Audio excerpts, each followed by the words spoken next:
계속 지금 성례 가운데 성찬에 대해서 생각하고 있는데 96문 이제 97문이 성찬에 대해서 가르칩니다.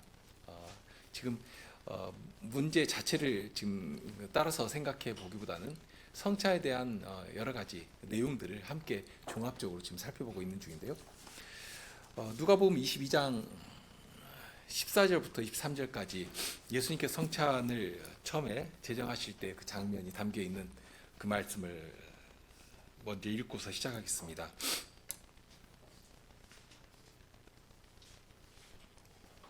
누가복음 22장 14절부터 23절입니다. 때가 이름에 예수께서 사도들과 함께 앉으사 이르시되 내가 고난을 받기 전에 너희와 함께 이 유월절 먹기를 원하고 원하였노라.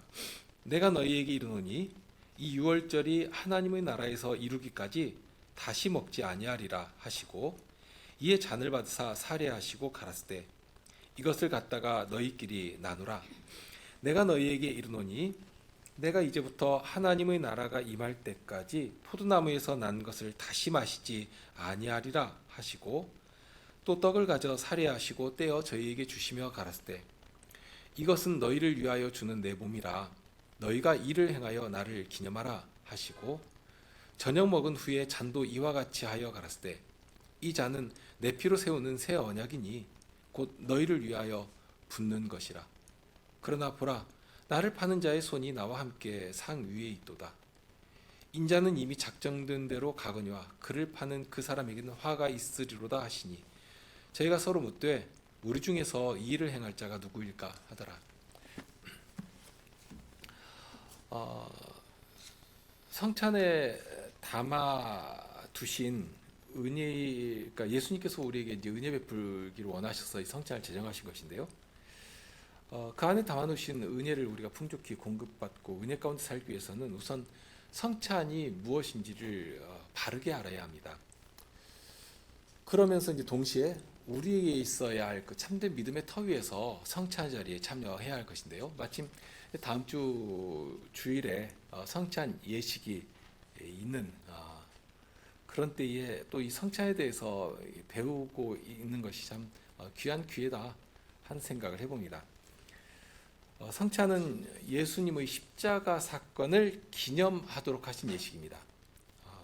예수님께서 잡히시던 밤에 직접 떡을 가지사 축사하시고 떼어주시고 또 잔을 가지고 축사하시고 나눠주셨습니다.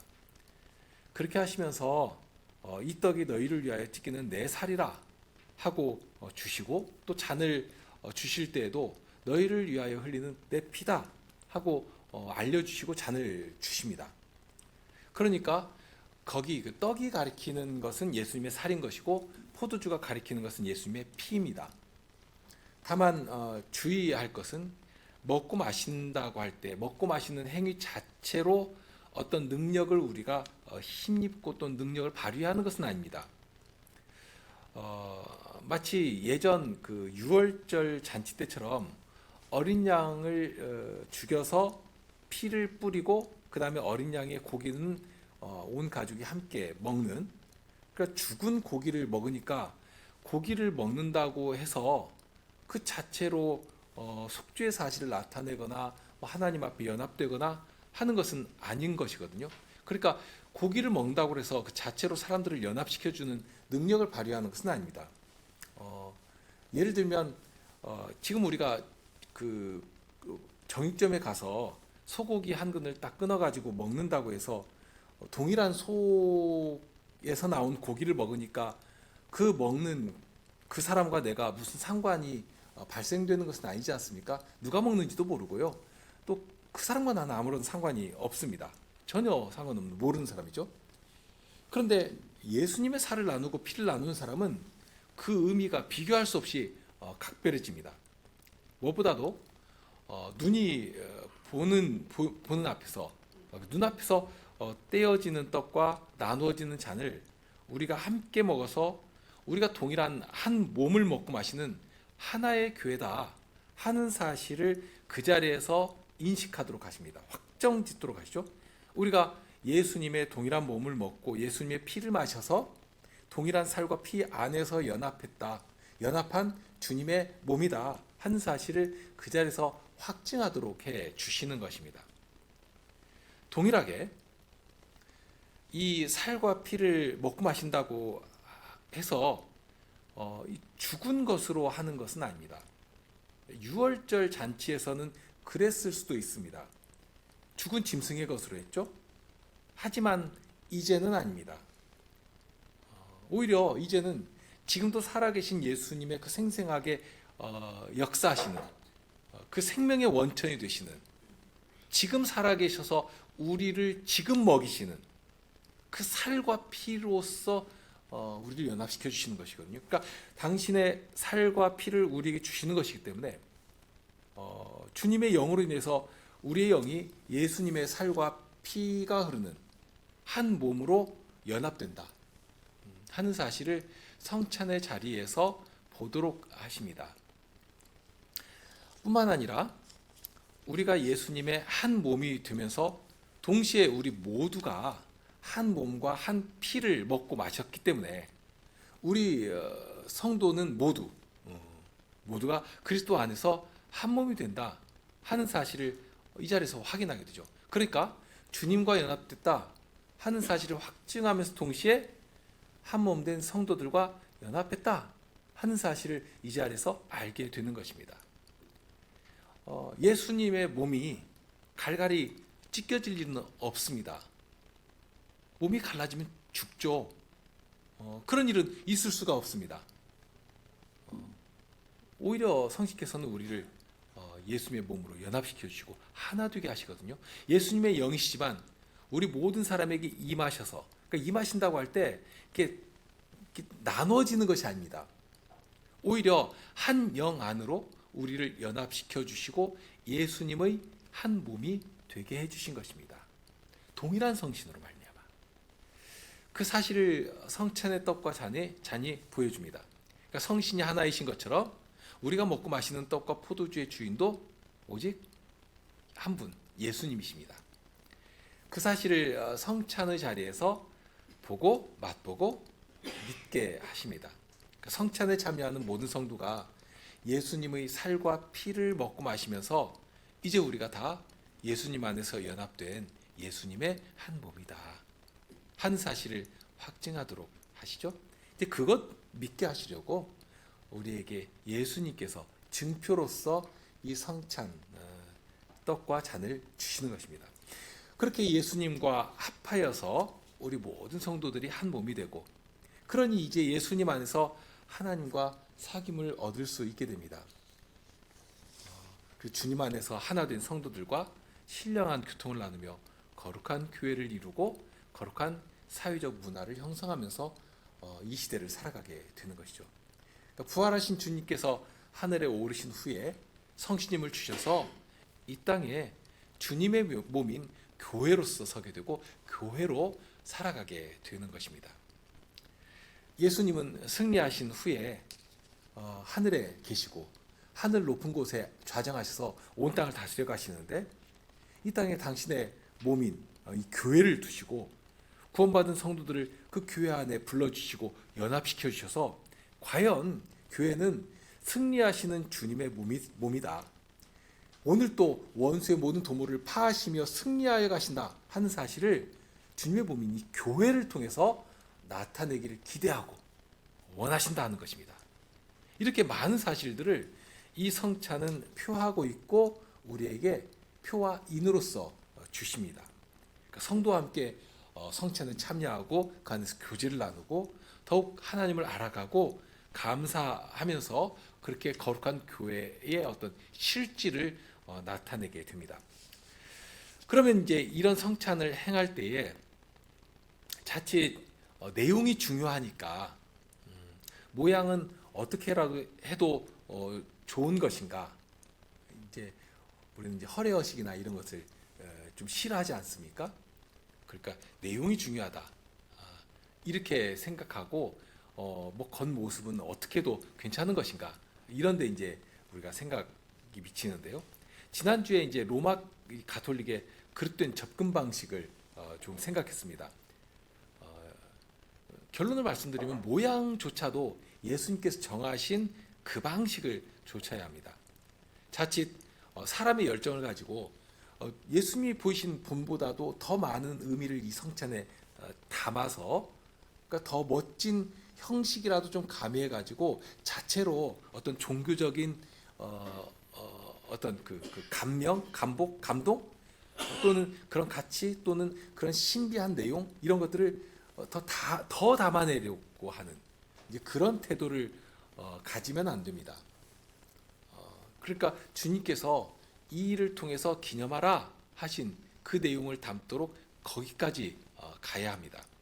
또 반대로 생각해서 로마 가톨릭이 이제 잘못된 점을 이렇게 비판하는 것은 뭐 그렇게 할 수 있죠. 잘못됐으니까. 그런데 이제 그것을 기회로 해가지고 성찬 예식 자체를 아주 소홀히 대해버리거나 또는 다른 방식으로 성찬을 사유화해버리는 그런 일도 있는데, 그래서도 안 됩니다. 예를 들면 그런 것입니다. 가장 중요한 것은 복음 말씀 아닙니까? 복음 말씀. 그러니 말씀만 있으면 된다 하는 생각을 특별히 이제 개신교인들이 가지기가 쉽습니다. 우리가 복음을 듣고 믿어서 구원을 얻는 것이고, 성찬은 엄밀하게 말해가지고 이 성찬을 행해야지만, 또는 성찬의 떡과 잔을 먹어야지만 구원을 받는 것은 아니지 않습니까? 그러니까 그렇게 생각을 하고서는 구원의 방도에서 이 가치를 슬그머니 이렇게 약화시켜 버립니다. 특히 이제 로마 카톨릭은 성례, 이 미사를 절대적인 구원의 수단으로 가르치지 않습니까?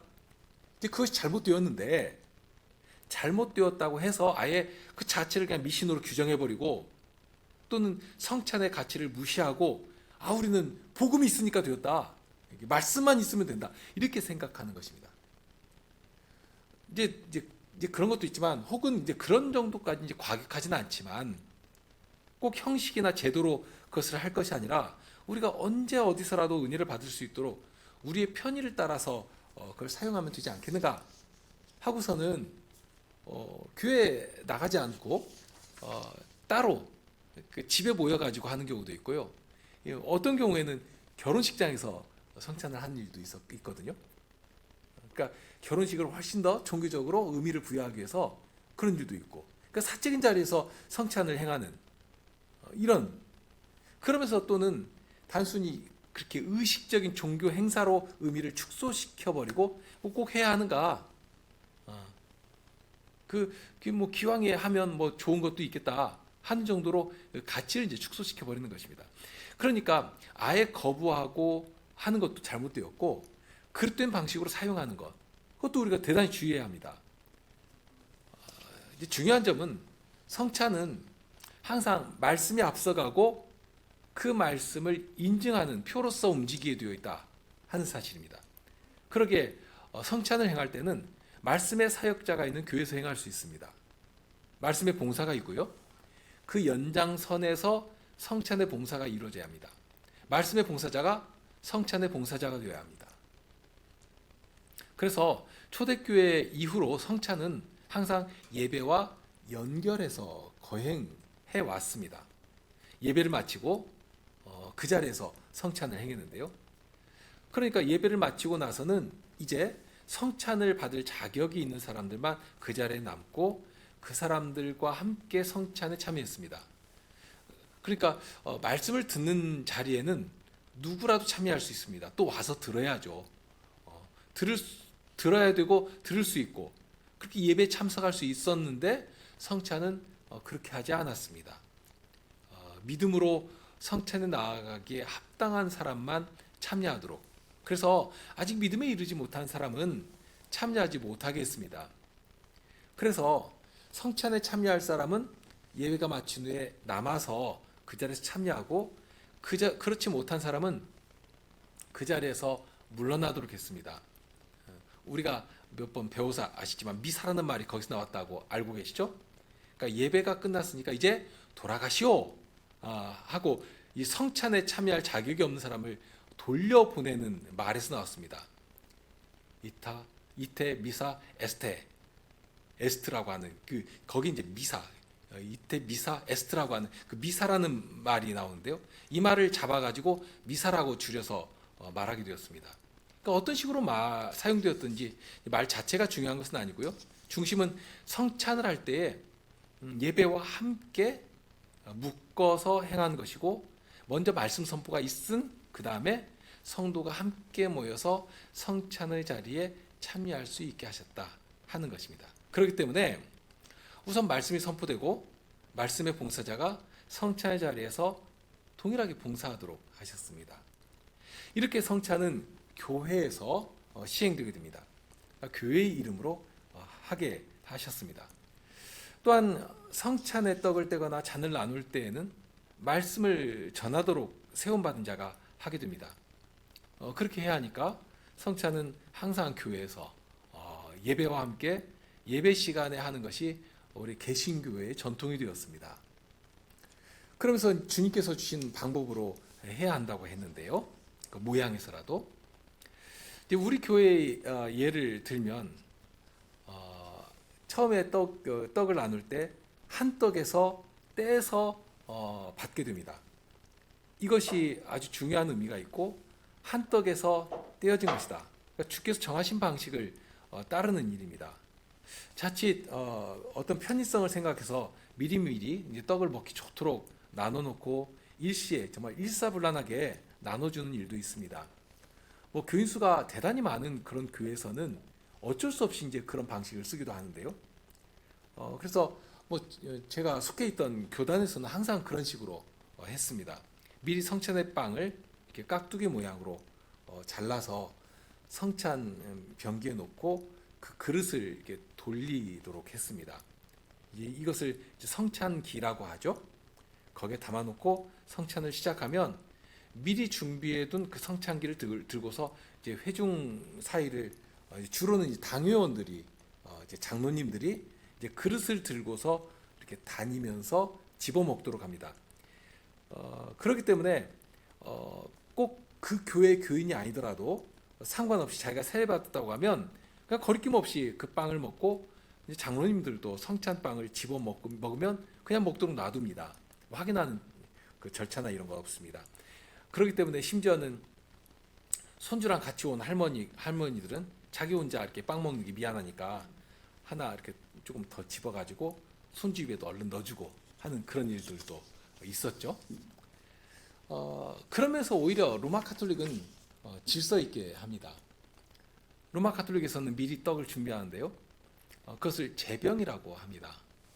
500원짜리 동전처럼 생긴 얇은 전병을 미리 만들어 놓고서는 거기에 신부가 축사를 하죠.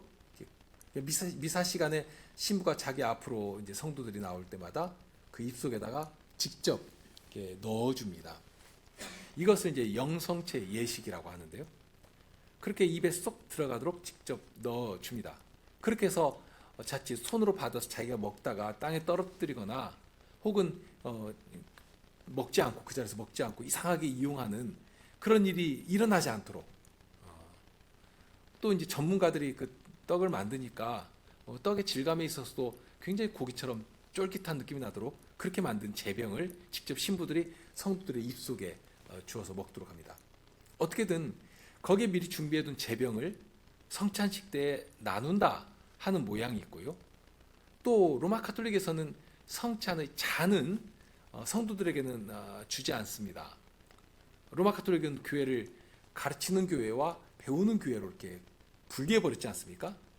그래서 성찬의 잔은 오직 가르치는 교회라고 구분된 사제들, 신부들만 이제 후에 따로 가서 포도주로 성찬의 잔을 나눕니다. 이제 배우는 교회라고 분리해 놓은 일반 교인들은 예수님의 살인 떡만 나누는 것으로도 충분하다 이렇게 생각을 했습니다. 그리고 일반적으로 이제 개신교에서도 이 잔을 나눌 때도 미리 성찬기에다가 이렇게 다 따라 놓고 그것을 떡과 동일하게 장로님들이 들고 회중석을 이렇게 돌아다니면 하나씩 집어서 마시게 되죠. 이렇게 미리 나눠진 잔을 마신다 하는 점이 있고요. 그러면서 이제 그 사용되는 포도주에 대해서도 그렇습니다. 우리나라의 이제 독특한 점이라고 해야 될까요?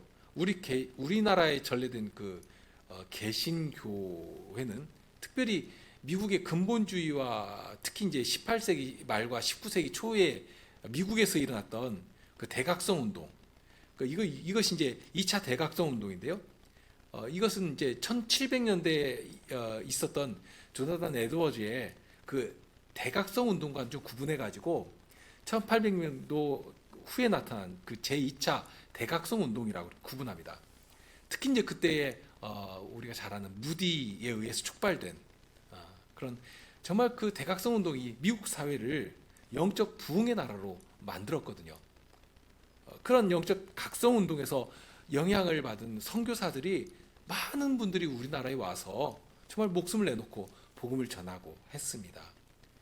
그렇게 개신교를 전하게 되었는데, 그런데 특별히 그 당시 우리나라에 만연해 있던 도박과 음주와 뭐 흡연, 마약 이런 악습들에 대해서 굉장히 강하게 이렇게 정죄시하면서, 그러니까 너무나도 도덕적으로 윤리적으로 정말 말할 수 없이 타락한 지경에 떨어져 있으니까 그런 것들을 정죄시하면서 그런 악습들을 교회에서 몰아내는데 굉장히 힘을 기울였습니다. 이제 그런 영향이 강하다 보니까 특히 이제 술은 안 된다, 술은 죄다 하는 공식이 우리나라 개신교 신앙에 이제 뿌리 깊이 정착되어 버렸죠. 그래서 이제 교회 다니면 뭐 술 먹으면 안 된다, 뭐 이런 말들은 이제 우리 어른들은 다 듣고 자라셨을 텐데요. 제가 신학교 다닐 때 그 청교도 신학이라고 하는 과목을 개설해서 가르쳤던 박아론 교수님이 계셨습니다. 아주 즐겁게 수업을 잘 하셨는데요. 특히 시청각 재료들을 참 잘 사용하셨습니다. 그래서 어느 날은 막 종이를 이렇게 한 자씩 크게 인쇄한 종이를 가지고 칠판에다가 하나씩 이렇게 테이프로 딱 붙였는데, 딱 보니까 우리나라 청교도 신앙은 술, 담배 안 하는 청교도 신학, 뭐 이렇게 표를 딱 붙여가지고 수업을 했던 그런 기억이 납니다. 이런 전통이 있기 때문에 술은 안 된다, 술은 죄다. 그리고 그렇기 때문에 이 성찬을 사용하는 포도주도 알코올 기운이 있으면 안 된다 하고 가르친 일들이 많았습니다. 그러면서 성경에서는 이제 포도주 이야기들이 좀 의외로 많이 나오지 않습니까? 예수님께서 처음 기적을 행하셨던 가나의 혼인잔치도 포도주를 만드는 이야기죠. 이제 이런 것들이 나오니까 그런 것을 되도록 이제 합리화시키기 위해서 예수님 당시에는 그곳 그 토양, 그 석회질이 많은 수질로 인해서 맹물을 먹을 수가 없으니까 어쩔 수 없이 이제 포도주를 만들어 가지고 음료수처럼 마실 수밖에 없다. 그러니까 이것이 우리나라가 생각하는 그 술의 문화가 아니라 음료의 문화. 맹물을 마실 수 없으니까 그렇게 마신 것이다 하고 배웠던 기억도 납니다. 물론 일면 많은 부분도 있지만 많이 그릇된 부분들이 있는데요. 뭐 틀린 것 뭐 굳이 말씀드릴 필요는 없겠습니다. 예수님께서 정하시던 때의 모습을 보면 예수님께서 유월절 잔치에서 마시는 포도주가 있는 자리에서 좀 많이 마시면 취할 수 있는 그 포도주를 가지고 당신의 피를 기념하도록 성찬의 잔으로 세우셨습니다. 그러니까 포도주로 성찬의 잔을 사용하신 것입니다. 이런 것을 자칫 우리나라에 그 강한 영향을 끼쳤던 그런 어떤 신앙적인 태도를 가지고 술은 죄다 하는 공식을 만들어 놓고서는 이제 그걸 거꾸로 적용시켜서 예수님께서 그런 죄악되는 술을 성찬에 사용하셨을 리가 없다. 그거 틀린 이야기고, 성찬에 사용하는 포도주는 술이어서는 안 되고 즙이어야 한다. 그러니 성찬도 포도즙으로 해야 한다 하는 식으로 적용하는 그런 일들이 나름 경건한 그런 교회에서 행하는 일이기도 합니다. 물론 이제 어떤 경우에 건강에 특별한 이상이 있어서 알코올 성분을 섭취할 수 없는 사람이라면 달리 생각해야겠습니다만, 자칫 이렇게 사람이 만들어 놓은 어떤 윤리 규정을 가지고 거꾸로 적용해서 예수님께서 정하신 것까지 재단해 버리고 그거 틀렸다 하고 바꿔버리면 큰일 나는 것입니다. 이런 것들이 우리 안에서 참 많은 영향을 끼치고 있거든요. 예수님은 성찬을 유월절 만찬 자리에서 정하셨습니다. 거기에는 일상이 주시게 되는 빵이 있고요. 그러니까 이 빵이라고 할 때는 누룩을 넣지 않은 빵을 사용하셨을 것이고요. 그리고 잔치에서 사람에게 기쁨을 줄 수 있는 포도주가 거기에 있었을 것입니다. 조금 이제 유월절 잔치에서 먹었던 것과 성찬 예식은 차이가 있는데요. 구약 유월절 예식의 중심은 빵이나 포도주가 아닙니다. 어린 양의 피이고 어린 양의 고기였습니다. 그런데 새롭게 성찬을 제정해 주실 때는 피도 아니고 고기도 아닌 빵과 포도주를 사용하셨습니다. 이로 인해서 첫째로는 더 이상 피해 제사가 필요 없다 하는 사실을 밝히 드러내셨습니다. 예수님께서는 어린 양의 피가 중심되는 유월절 예식을 완전케 하시면서 폐해버리시거든요. 더 이상 어떠한 형식의 제사도 필요 없게 하셨습니다. 당신이 단번에 제사로 이 하나님의 요구를 다 들으실 것이기 때문입니다. 그러니까 더 이상 피해 제사는 필요 없죠. 둘째로는 일상에서 누구라도 먹고 마실 수 있는 재료로, 그러니까 마치 예수님이 가르쳐 주신 기도에서 나오는 것처럼 일용할 양식으로 사용되는 그런 재료로서 성찬을 하게 하셨습니다. 만일 고기를 사용하게 하셨다면 여러모로 제약도 심하고 많이 힘들 것 아니겠습니까? 그런데 떡을 일상에서 먹고 마실 수 있는 일용할 양식이 되는 이 떡을 사용하게 하셔서 가난한 사람도 부자도 특별하게 어려움 없이 이 일을 행하고 참여할 수 있게 해주셨습니다. 예수님께서는 성찬의 떡을 당신의 찢기신 몸이라고 말씀하십니다. 그런 의미를 잘 담아서 예수님께서 친히 떡을 나눠 주십니다. 떡을 나눠 주실 때, 자, 떡이 있으니까 너희들끼리 알아서 나눠 먹어라 하신 것이 아니고요. 오늘 읽은 그 19절에 보면 또 떡을 가져 살해하시고 떼어 저희에게 주시며 하고 나옵니다. 떡에 살해하시고 떼어서 직접 한 조각씩 주시죠. 이렇게 직접 떼어서 나눠 주셨습니다. 눈앞에서 떡이 떼어지는 것처럼 친히 예수님께서 당신의 것으로, 당신의 살로 우리를 먹여주신다 하는 사실을 그 자리에서 눈으로 보고 확인할 수 있도록 해주셨습니다. 이제 그것을 성찬의 자리에서 다시 우리로 하여금 확인하도록 하시는 것입니다. 그렇기 때문에 주님의 말씀을 전하는 사역자가 말씀이신 주님의 몸을 나타내는 그 떡을 그 자리에서 떼어서 성도들에게 나눠주고 함께 먹도록 하신 것입니다. 잔도 동일합니다. 미리미리 잔을 다 만들어 놓고서 하나씩 집어 마시도록 하신 것은 아닙니다. 22절에 보면 저녁 먹은 후에 잔도 이와 같이 하여 하고 나옵니다. 그러니까 잔도 떡을 떼신 것처럼 그렇게 해주신 것입니다.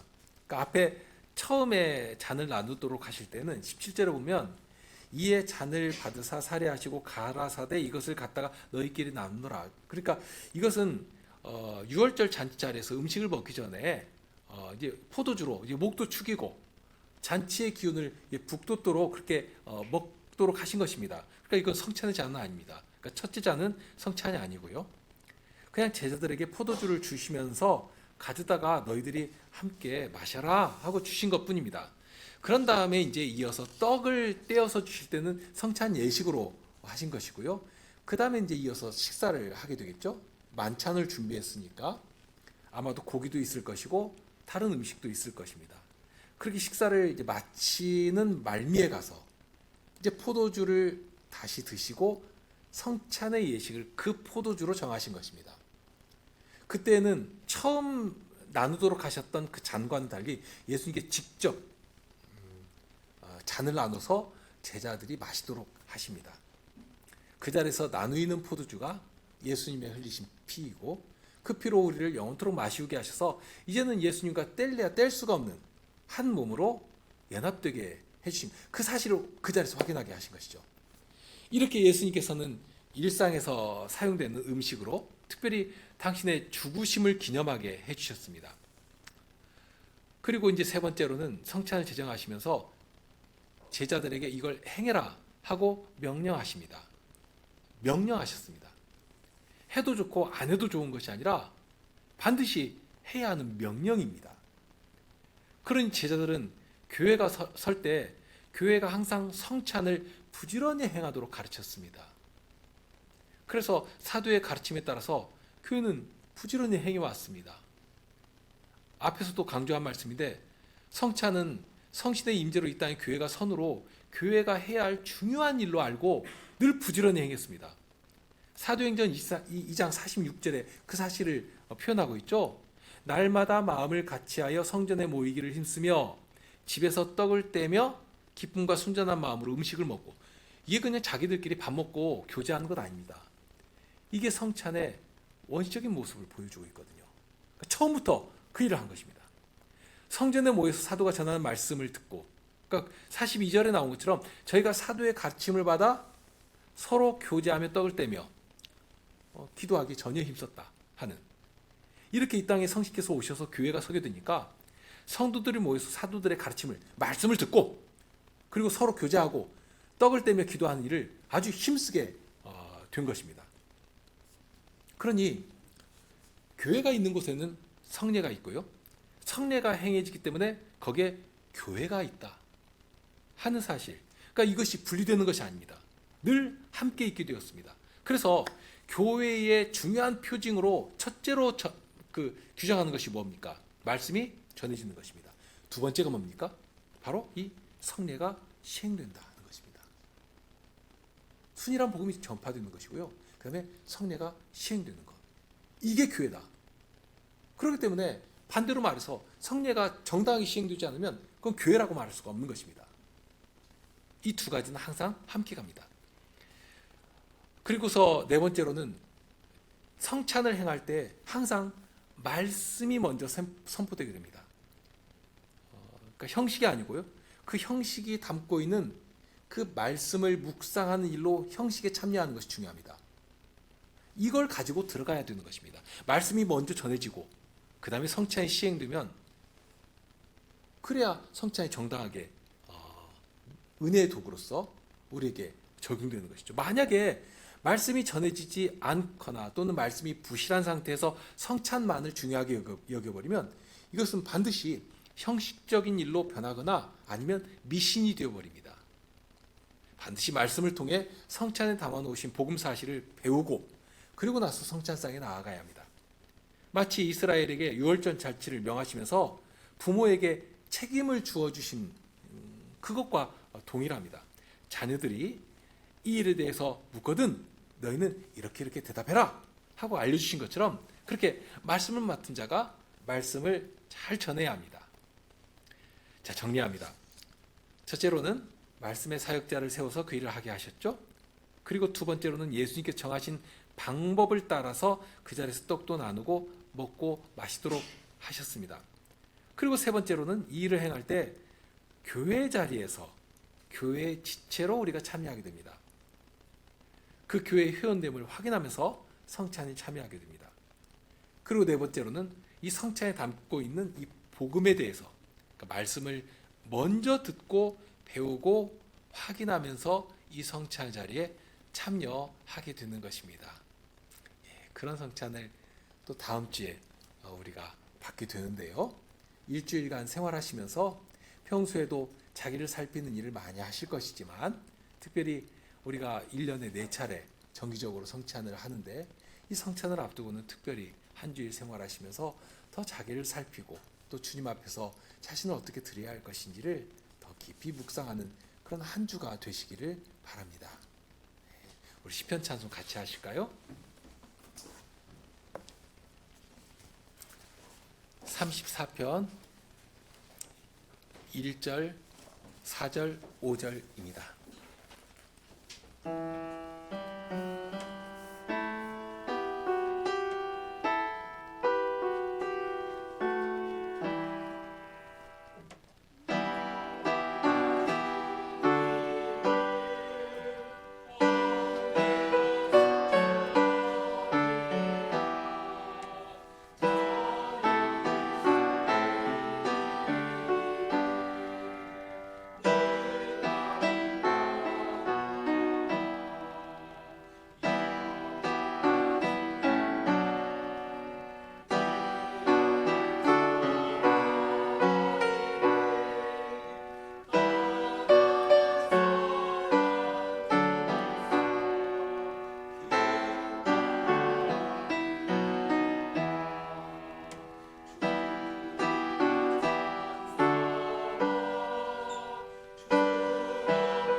과연 영원히 줄이지 아니하시는 주님의 양식으로 저희를 늘 새롭게 하시고 배불리 먹도록 하여 주십니다. 주님의 말씀으로 사람이 사는 것을 저희들이 무엇으로 확증하며 알 수 있겠습니까? 이렇게 매 순간 주님의 살아계시는 음성으로 저희를 찾아오시고 그 말씀으로 저희를 움직여 가시고, 그러니 저희 안에 샘솟는 과연 주님으로 먹고 마시는 자, 그 안에서 누리는 영원한 삶을 저희로 이 땅에서부터 벌써 맛보며 누리도록 하여 주십니다. 믿음이 없는 저희들을 아시기 때문에 또한 성찬을 제정하여 주셔서 그 성찬을 통하여서 더욱 주님과 교제하며 성도들과 함께 연합된 실질을 나타내며 맛보며 확신 가운데 움직여 나가도록 해주시니, 또한 이 은혜의 방도가 얼마나 귀하고 복된 것인지 저희들이 다 헤아릴 수가 없습니다. 다만 이 성찬을 저에게 주신 만큼 성찬을 복되게 사용하는 그런 교회가 되게 하여 주옵소서.